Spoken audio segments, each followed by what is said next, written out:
So the artist community does a lot of things to show their creativity.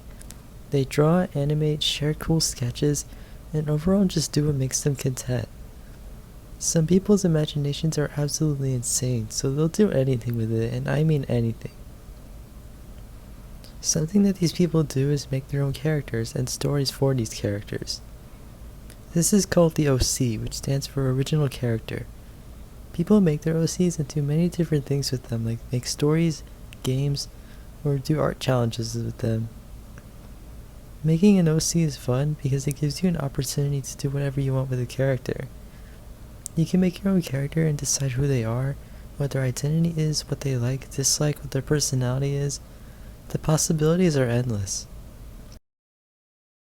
I've watched other videos of people explaining their OC lore, which inspired me to make this video. I made my first OC back in April of last year, and I'm going to be talking about her character and story in this particular video. Her name is Naomi Vaughn. She's a 26-year-old office worker who has had a lot of development over the years. She works in an office in Seattle, Washington, and is a pretty efficient employee. Of course, that's not all she is. I'll get to her backstory in a bit. She works 6 days a week, and her schedule goes as follows.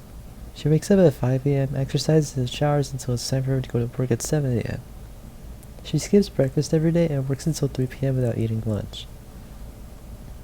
Once she gets home, she exercises and practices her martial art, which is Taekwondo, until 5:30 p.m. when then she eats dinner.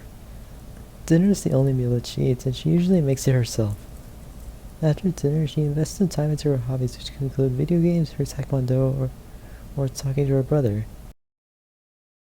Naomi's closest relationships are with her family, which would be her 2 parents and her brother. Her parents' names are Maya and Gino, and her brother's name is Ashton. Naomi and Ashton make sure to visit their parents at least once every 2 weeks.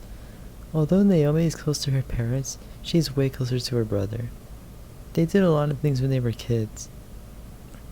When Naomi was little, her parents taught her and her brother that they needed to be academically successful in order to succeed, but they also needed to make sure they were happy with where they were going. Ashton took this advice, but Naomi did not. Naomi went out of her way to always put her work ahead of everything else. As a student, Naomi was always studying and turning in her assignments. She usually got good grades. She was so work-focused that she never had any friends, and she never cared to have friends. Naomi was also seen as the attractive girl in her high school, and she would have to turn down a lot of guys that tried to ask her out.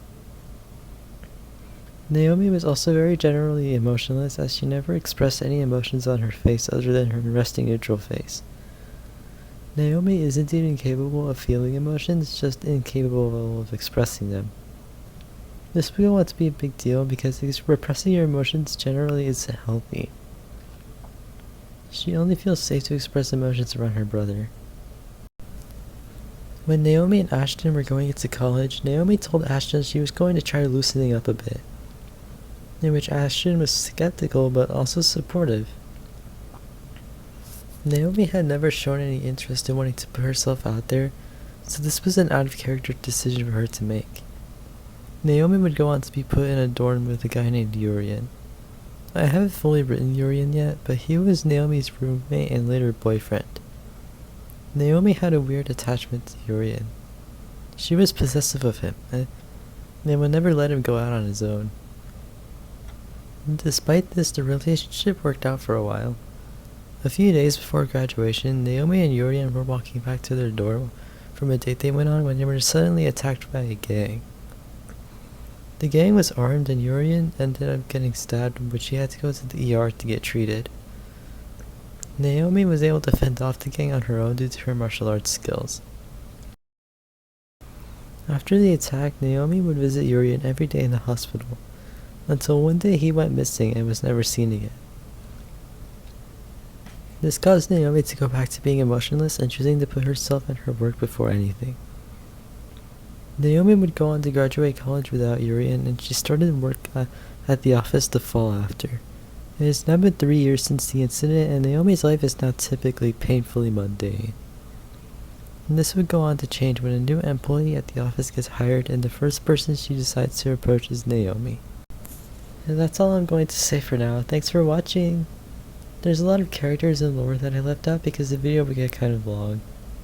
I hope my OC lore was interesting. What do you think about people creating their own original characters? Let me know in the comments and I'll see you next time.